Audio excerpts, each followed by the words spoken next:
Hello friends, आज फेरि एउटा भिडियो लिएर तपाईहरुको अगाडि आइसकेको छु। फर्स्टमा स्वागत गर्न चाहन्छु मेरो च्यानल प्रणीता गार्डनमा।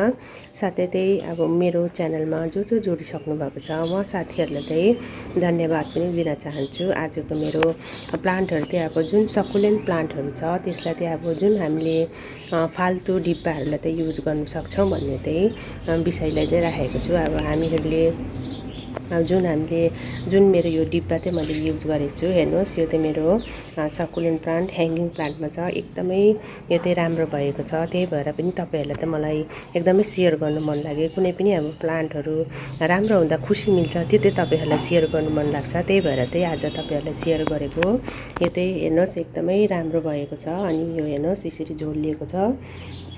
यो अब मेरो त्यति टाइम भएको छैन। अब जब अब यो धेरै टाइम भइसकेपछि अब यो प्लान्टहरु अझ यो जप्पै भएर पुरा यसरी झोलिन्छ, त्यति बेला चाहिँ एकदमै राम्रो यसले लुक दिन्छ।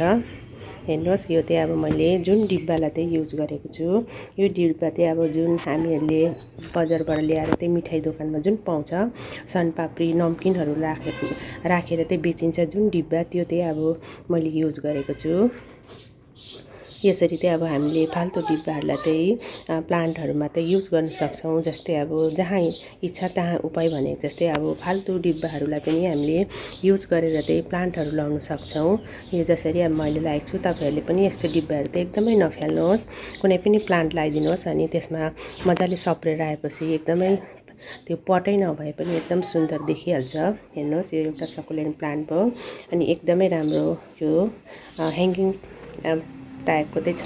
त्यही कारणले तपाईहरुले यो प्लान्टलाई ह्याङ्गिङमा पनि लाउन सक्नुहुन्छ।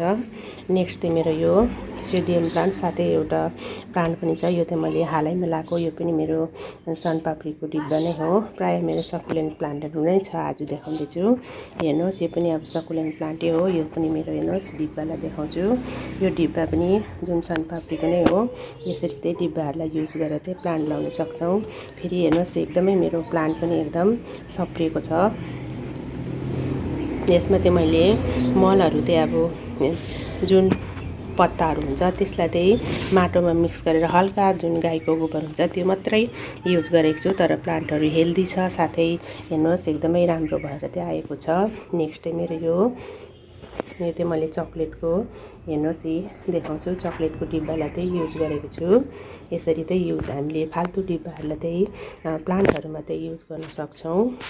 साथै अब यो जुन मिठा दही आउँछ त्यसमा त्यो जुन पटहरु छ त्यो अब माटोले बनेको छ, अझ राम्रो हुन्छ। अब यो जुन मिठा दहीहरु आउँछ त्यो झन् अब एकदम माटोले बनेको हुन्छ, त्यसमा झन् प्लान्टहरु एकदमै राम्रो हुन्छ। यसमा मैले सेडियम प्लान्टहरु लाएको छु। यो सेडियम प्लान्ट झन् यो अब अर्कै गमला छ, तर अब साथमा यहाँनिर भिडियोमा आउँदा तपाईहरुलाई देखाइहाले।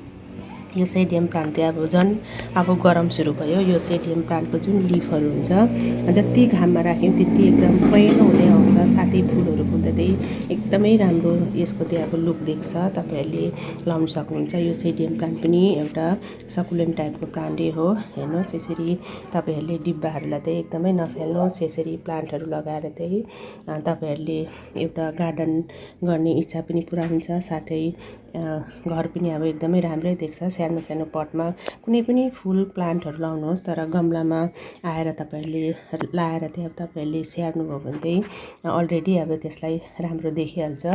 यसरी तपाईहरुले फाल्तु डिब्बाहरुलाई यसरी युज गर्नुहोस् भन्ने मेरो आजको भिडियोमा भन्न चाहेको छु। अनि सबसे बेस्ट मलाई आजको यो प्लान्ट नै देखाउनु थियो, किनकि यो प्लान्ट मलाई एकदमै राम्रो लागेर तपाईहरुलाई शेयर गरेको। हेर्नुस् अब यसको बादमा पनि अब यसलाई म नयाँ ह्याङ्गिङ पट किनेर यसलाई धेरै बनाउँछु अनि यसमा एकदमै राम्रो देख्छ यसरी झुलेर।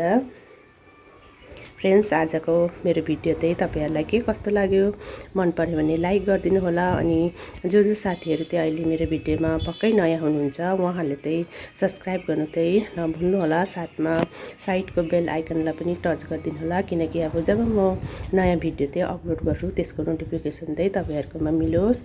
आजलाई यति भन्दै बिदा लिन चाहे। अर्को भिडियोमा फेरि भेटौँला। तबसम्मलाई बाइ बाइ।